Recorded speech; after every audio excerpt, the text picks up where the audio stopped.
এটা হচ্ছে double burner auto cabinet গ্যাসের চুলা। এই চুলার প্রধান সমস্যা হচ্ছে শব্দ করে বন্ধ হয়ে যায়, শোঁ শোঁ করে এবং মাঝে মাঝে বার্নার পাশ দিয়ে আগুন চলে আসে। এই সমস্যাটি মূলত হয়ে থাকে যখন বার্নার ক্যাপ নষ্ট হয়ে যাবে। উপরে যেগুলো দিয়ে আগুন আসে সেটাকে বলা হয় বার্নার ক্যাপ।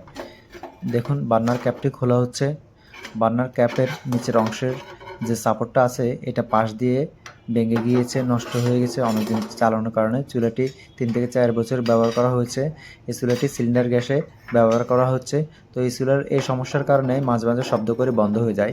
এখন নতুন যে ক্যাপ সেটআপ আছে সেটা লাগিয়ে চালানো হবে। ক্যাপ সেটআপ লাগানো হয়েছে। এটা খুবই সহজে আপনারা চালিয়ে নিতে পারবেন। এ ধরনের সমস্যাগুলো নতুন ক্যাপ লাগিয়ে নিজেরা সমাধান করে নিতে পারবেন। দেখুন এখন কোনো শব্দ হচ্ছে না।